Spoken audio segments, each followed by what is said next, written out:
Well, we're gonna work on these today. These trunk closeouts. And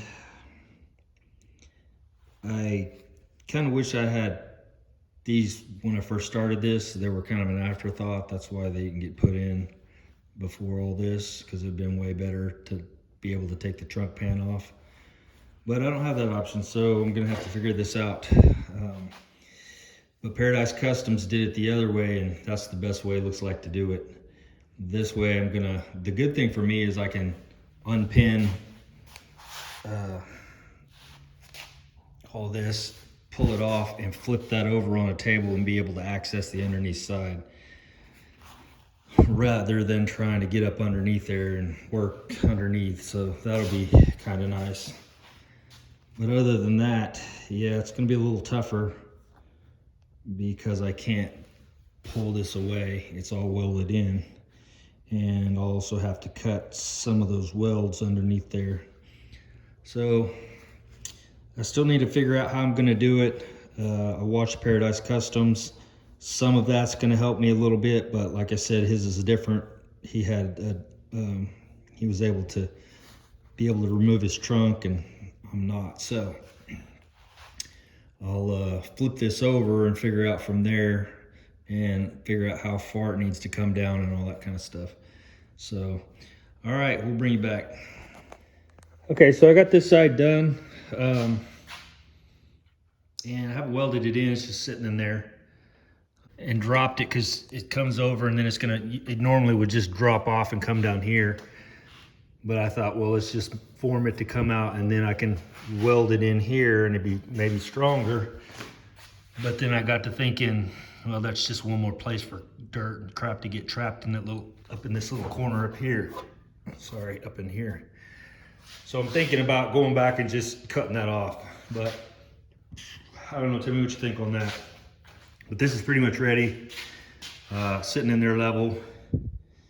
And I'm gonna start that side. And I got a good idea from this side how that one needs to be done, so it should go smoother, hopefully. It was a little bit tricky, but yeah. So if anybody decides to do this, if I can give some information that'll help, other than what Paradise already did, which this is really awesome. But if you've already welded your trunk in and then you decide to do this, then this video might help you.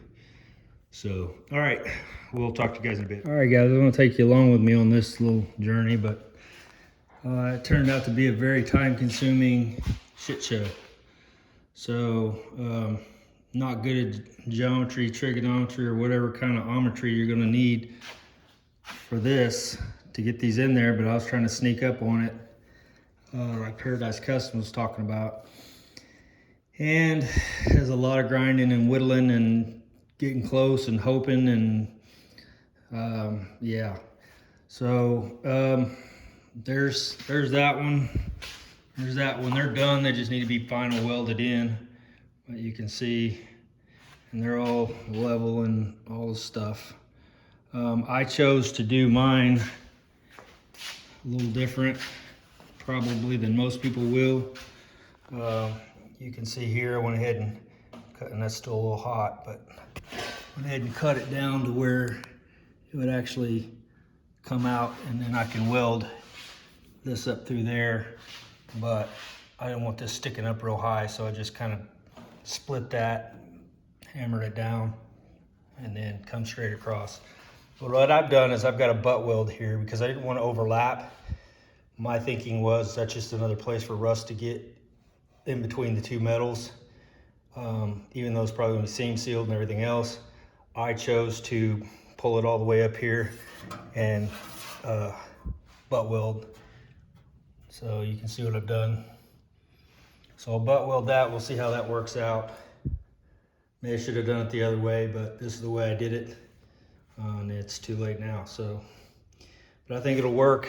I'll weld this in real good, and should be done. I'm gonna take all that back out and clean it up real good first.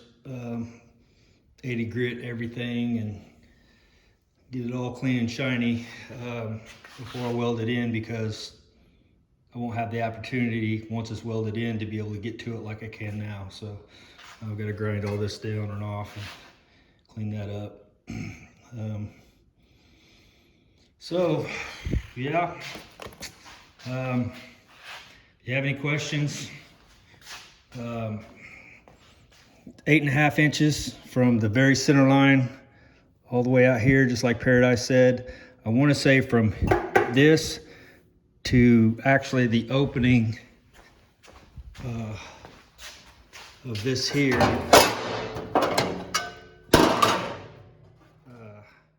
right here, is about 11.5 inches, I believe. I've got a tape measure, and it's going to be close because, you know, yours might be different than mine. I may have placed my frame rails a little different than what you have. I mean, there's some variables there, so sneak up on it. Be careful, don't just take my word for it. Yeah, it's about 11.5 inches. So,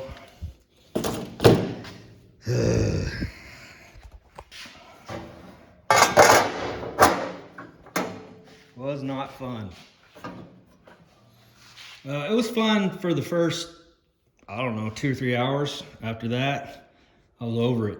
And it has taken quite a long time. So probably, I don't know how many hours I got in this, but I didn't want to screw them up, and I'm, you know, just whittling a little bit at a time. And you got to cut this in here to match, and that's tricky. So I used some templates here, and they didn't work as well as I had hoped they would, but they got me close.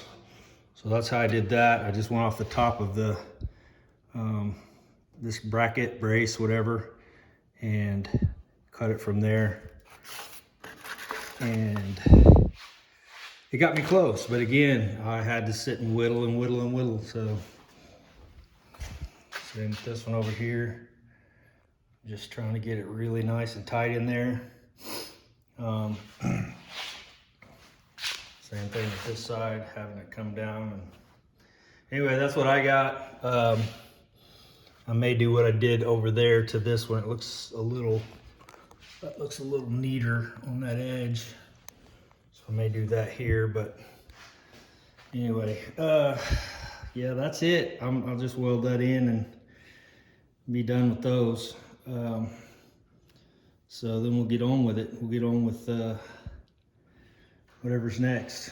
Putting it back together, I think. Well, I was gonna get the bottom all prep. Well, I've got most of it prepped, but I gotta put some weld through primer and stuff like that on it. One thing also I was gonna say is I did, that was a mistake on some of the stuff that I've done. I sprayed weld through on the top of the flange as well as the bottom where it mates. You don't need to spray it on the top because you're gonna epoxy that. So that's just something you have to grind off. It's also just wasting material. I thought I wasn't, well, that's the thing, I wasn't thinking like here, this is gonna sandwich up. There's no reason to put anything under there, which I didn't on that one, but on something I did, and I was like, crap, what did I do that for? Because I just wasted, and this copper weld through is not cheap, so any of the weld through is not cheap, but just kind of think, okay, is this a surface that's mating to something else, and how am I going to weld it from which side? So then you don't waste your time. So yep, there it is. That's going to give me room for my exhaust. Also going to strengthen this whole system, I think. So that'll be good. Well, you guys have a good one, and we'll talk to you next time.